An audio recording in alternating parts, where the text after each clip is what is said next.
Well done, Cloverworks. Well done.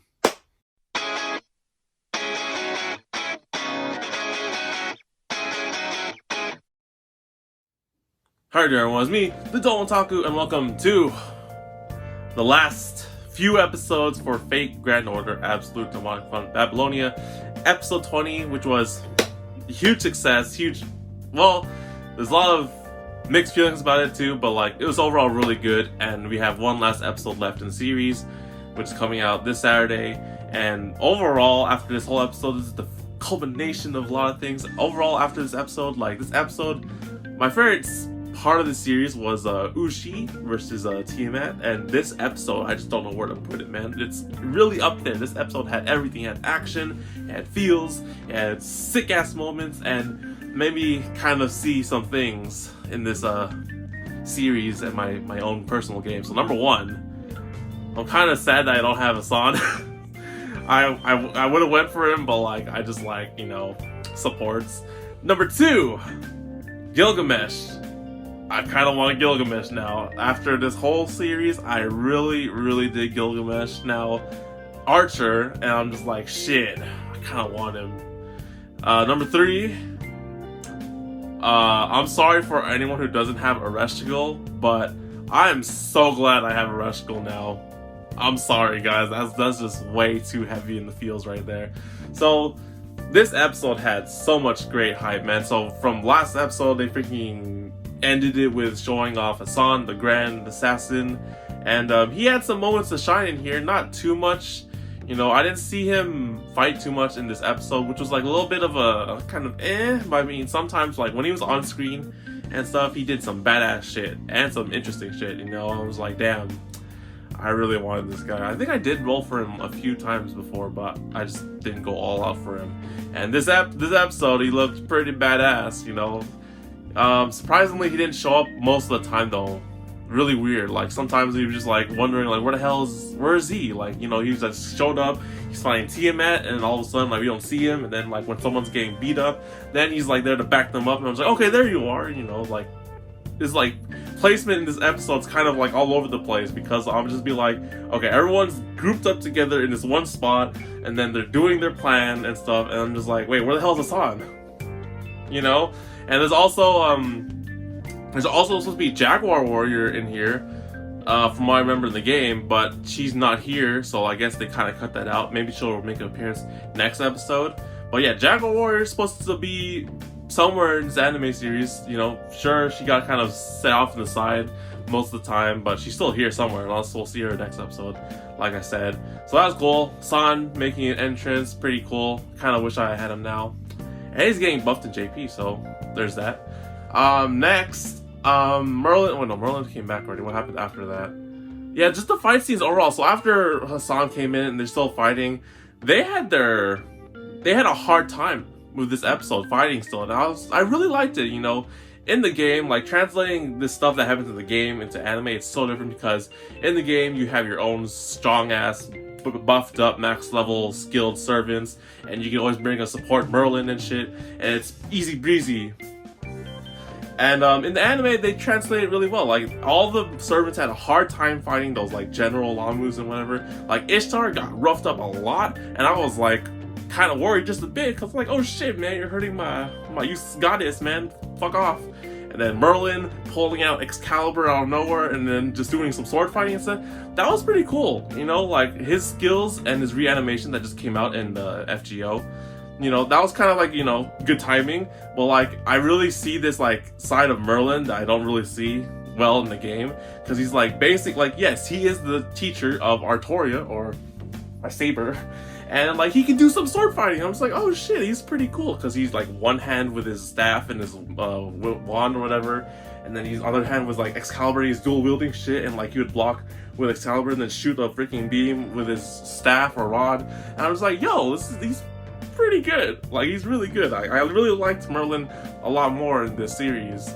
And in the game he's just he's just a meme and stuff, but in this anime he's pretty dope. He can fight and shit. He can do some action.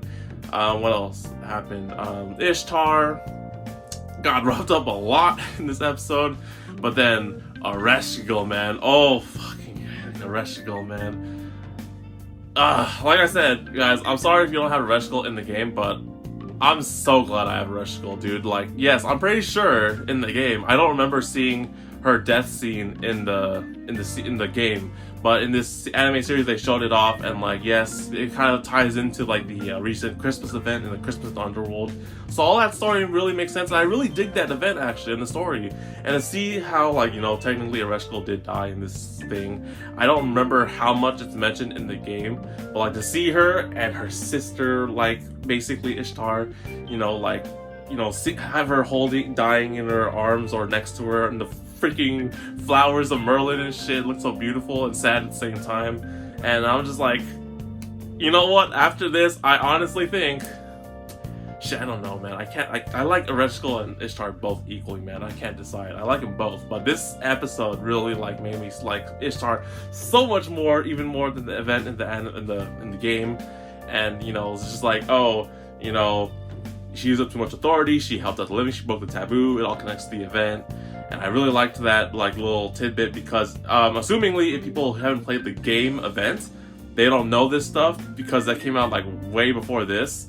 So if you're watching this now and then they make some kind of OVA about the Christmas and the Underworld thing, that would be really cool. I would really dig that. And then you can have Altera the Santa as your main, you know, main support servant. But yeah, so, you know, she's like, oh, I finally made a friend. I really wish I could have met him, you know, another time. The next time we meet, hopefully it's not less dramatic. And I'm just like, my heart, I have you in my Chaldea. It's all cool, you know, I use you a lot now. So yeah, Ereshkigal's passing was so dang emotional. Really good.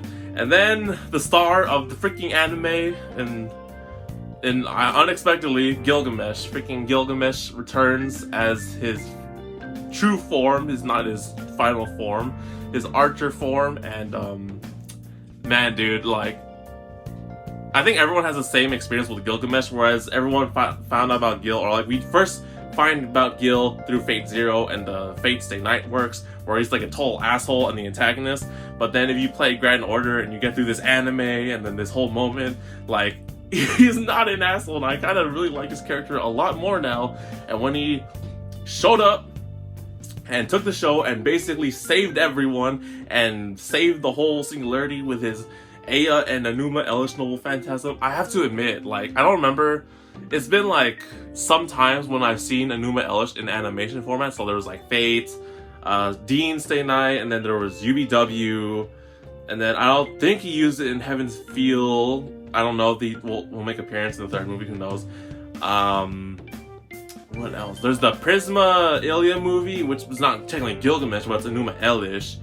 And then, is there any other examples of that? Well, there's Kingu's Enuma Elish in the last few episodes. But this Enuma Elish, I have to admit, was freaking dope, and probably one of the most badass, like, what do you call it, versions of animated Enuma Elish that I've seen in the anime so far, because it had everything. It had the grand, like, the Fate fight theme, I think it's the grand battle theme, and then, you know, just Gilgamesh looking like a badass, and then just like the sound design too. I don't know what the frick that sound was, but like when he shot Elish and hit Tiamat, like, I don't know what the hell that sound was, but it sounded intense and it sounded like some kind of freaking badass weaponry. And Tiamat got destroyed.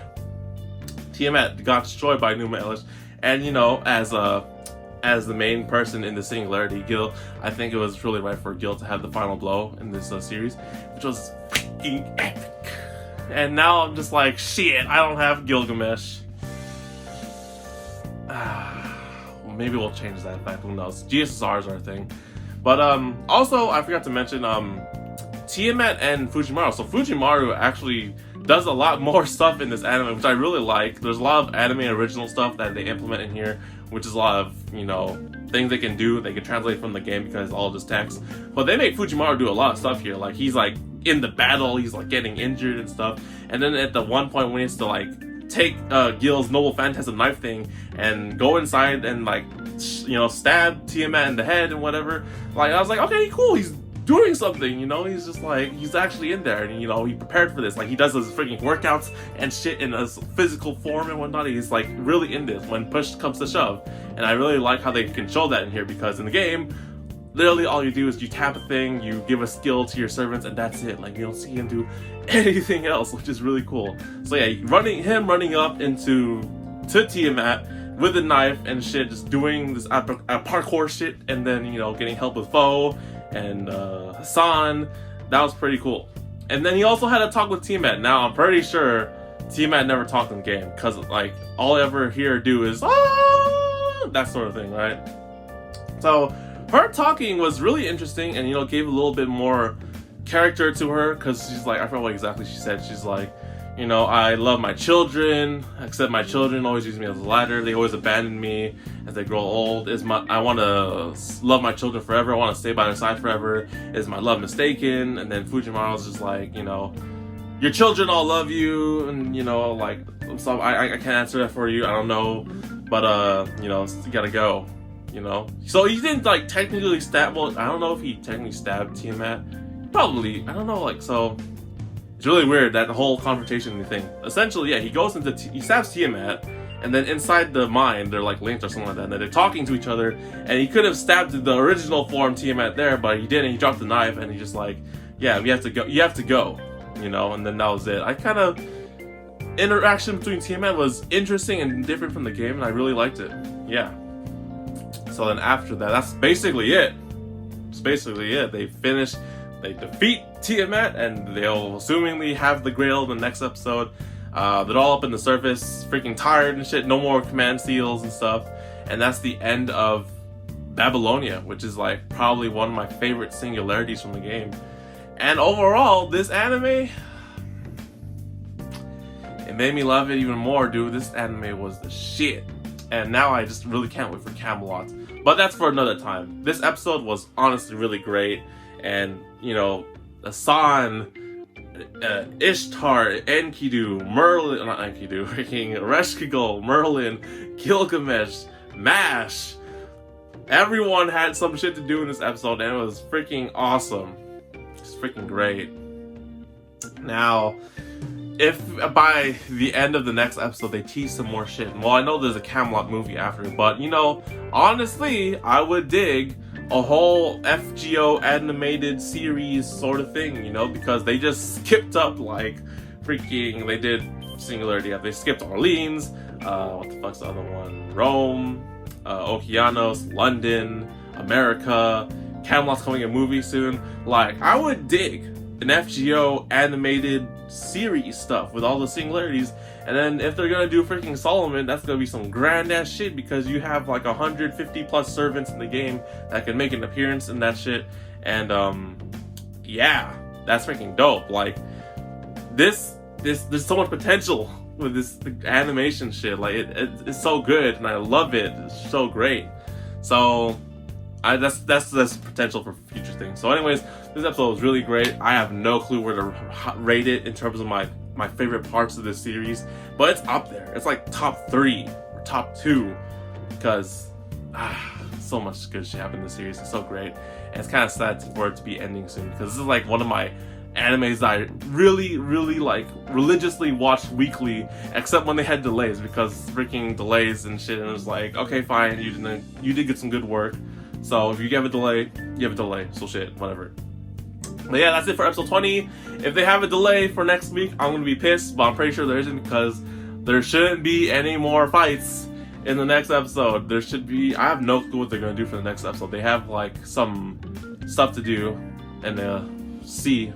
So anyways, guys, that's it for Fate Grand Order Babylonia episode 20. Let me know what your favorite part of this series or this episode was in the comments, and like the video if you enjoyed. Subscribe, follow me for you know, I'm an FGO player. You want to add me in my game, I'll have to put my ID somewhere, but yeah.